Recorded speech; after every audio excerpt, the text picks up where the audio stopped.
सोबत. खरं तर ना याला मीच धडा शिकवला.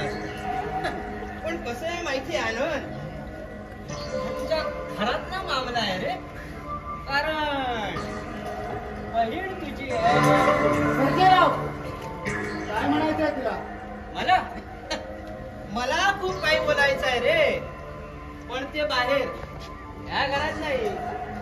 इथं बोलेल ना तो फक्त आनंद. बोल रे. कशाला आला होतास तू इथं? तुझ्या वडिलांना भेटायला. मग पप्पा घरात नाही हे माहीत असून सुद्धा थांबलास का? ते तुझ्या बहिणीला विचार. अरे बाबा, मी तुला विचारतोय. हे बघ, उलट सुलट उत्तर देऊन माझं भडकवू नकोस. आता तू कशाला भडकवतोय? हे बघ सुना, उलट सुलट उत्तर देऊन माझं मात्र भडकवू नको. मी योग्य तेच बोलतोय. आमच्या पप्पांकडे काय काम होतं तुला? आनंद, आमच्या जमिनीबद्दल बोलायचं होतं. तुझ्या वडिलांनी माझ्या बाबांना फसवलंय. अरे पण व्यवहार खोतांचा आणि राजाभाऊचा होता ना रे. मग याला पडण्याचं कारण काय? काय रे आनंद? अरे बाबा, ते माझे वडील आहेत. सर्जेराव, तू स्वतःला या गावचा पुढारी समजत असशील, पण मी तुला किंमत देत नाही. आणि हो, यापुढे तू माझ्या वैयक्तिक भानगडीत पडण्याचं धाडस तू करू नकोस. बघितलंच आनंद, बघितलंस हा कुठून कसा माझ्यावर घसरला ते. नंदा बरोबर याला प्रेमाचे चाळे करायला मी प्रोत्साहन दिलं असताना की मग याने मला मान दिला असता. अरे मान मागून मिळत नाही रे, मानाने जगण्यासाठी तेवढी लायकी लागते. म्हणजे मी नालायक वाटतो तुला? अरे सारा गाव तुला ओळखतोय, मी आणखी काय सांगू? शुद्धीवर आहेस ना? कुणाला काय बोलतो आता विचार कर. याचे परिणाम चांगले होणार नाहीत. परिणामांची पर्वा मी नाही करीत. तुम्हाला घाबरून जर स्वस्त बसलो ना, तर उद्या तुम्ही मला फाडून खायला सुद्धा माझ्या पुढे पाहणार नाही.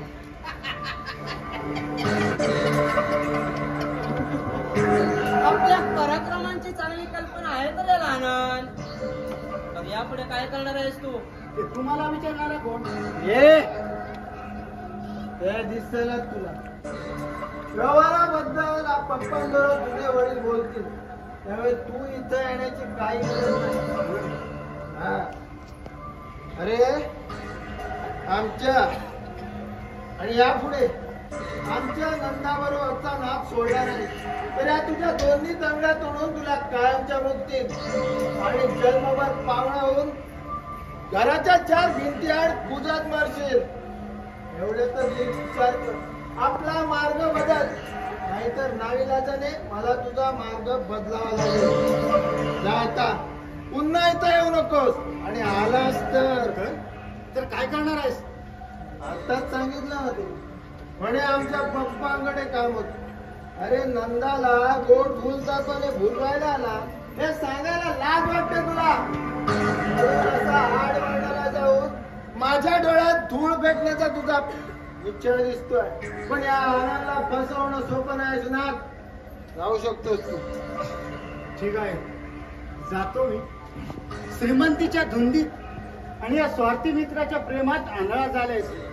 पण आनंद, एक दिवस तुझी ही धुंदी उतरेल ना, त्याच वेळी कळेल चांगला कोण आणि वाईट कोणते. ते पुढचं पुढे. परिणामांची पर्वा करणारा आनंद नाही. जाऊ शकतोस. ठीक आहे. आज सरळ सोडलाय तुला. वाचला सुदैवानं, पण आज ना उद्या दुर्दैव आडवं येऊन खड्ड्यात जाणारच आहेस तू. अजूनही नीट विचार कर. आणि ही गावातली पुढारी पण आहेत ना, सोडून दे. ते माझं मी पाहून घेईन. तुझ्या शिकवण्याची गरज नाही मला. मग मरणाला लवकर आमंत्रण देणार आहेस का? सर्जेराव, मरणाला घाबरणारा सुनार नाही. अन्यायाला वाचा फोडता फोडता मरण आलेला तो धन्य समजेन मी. पण तुमच्यासारख्या गावगुंडांची कृष्णपूरच्या वेशीवर लागल्याशिवाय स्वस्त बसणार नाही, एवढं मात्र लक्षात ठेव. समजलं? अरे जा रे जा. बघितलंस आनंद, बघितलंस एवढी मस्ती आली त्या सुनात ना. चोर तो चोर आणि वर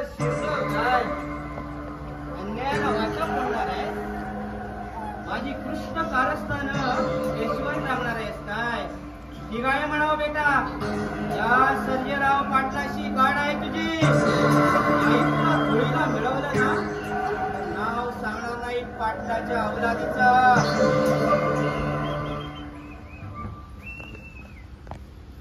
तुम्हाला सांगतो, एक होता चिमणा, एक होती चिमणी. त्यांचं होतं परस्परांवर प्रेम, अगदी नितांत निस्वार्थी प्रेम. पण हे रुचत नव्हतं एका कावळ्याला. त्या कावळ्याला भेटला डोम कावळा. त्या दोघांनी मिळून बिचारा चिमणाला त्रास द्यायला सुरुवात केली. चिमणा बिचारा उडून गेला.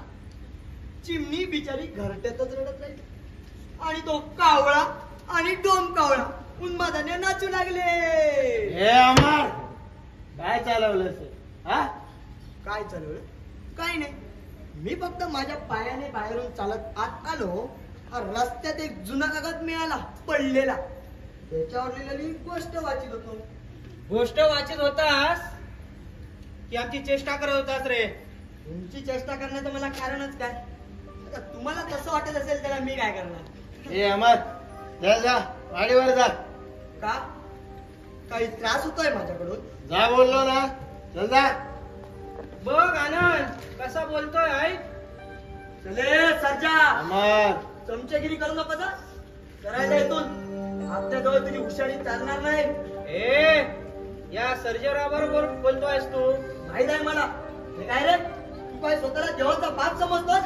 चल जा, तुला काय करायचंय ते करून घे. ए आनंद, त्याला सांगून ठेवा नाहीतर. नाहीतर काय, तर उगीच माझं मात भडकू नकोस. नाहीतर एकदा हात उचलला ना मी मार. भारी पडेल तुला. अरे आतापर्यंत कोणाचंही चांगलं झालं पावत नाही. जिथं जाशील तिथं आग लावण्याची कामगिरी करणारा तू, तर भाऊ बरोबर दोस्ती करून आमच्या कुटुंबाला आग लावण्याचा तुझा विचार दिसतोय सर्जराव. पण लक्षात ठेव, या अमर बरोबर गाड्या. हे अमर, या घरात आपल्या दोस्ताचा अपमान होतोय हा? माहित आहे मला. जशी लायकी तसा मान द्यावा लागतो माणसाला भाऊ. ते सुनांना धमकी दिली म्हणून मी घाबरणार नाही. आणि भाऊ, तुला सुद्धा सांगून ठेवतो, हा सर्जराव पुन्हा इथं आमच्या घरात आले ना, मला आवडणार नाही. अरे तो येणारच, दोस्त आहे तो आपला. मग सुनादेवी माझा मित्र आहे, तू सुद्धा इथे येणारच. अरे बाबा, त्या सुनाची नीती बिघडली आहे, याचा जरा विचार कर. अरे नाही तर तुझी नीती किती चांगली आहे ना, या सगळ्या गावाला माहित आहे. तुझ्यापेक्षा शतपटीने श्रेष्ठ आहे सुनात, पवित्र आहे. चल निघा इथून. ठीक आहे. तो इथून जाणार नाही. हे घर माझं आहे. मग तुझ्या इतकाच माझा सुद्धा या घरावर हक्क आहे भाऊ. हक्क? आज एकदम हक्काची जाणीव झाली. कोण एवढा गुरु भेटला रे तुला? हे मला कुणाच्याही शहाणपणाची जरूर नाही. आणि भाऊ, तू जरा डोकं शांत ठेवून नीट विचार कर आणि या माणसाची दोस्ती सोडून दे. अरे नाही तर एके दिवशी खड्ड्यात जाशील, खड्ड्यात. एवढं मात्र लक्षात ठेव.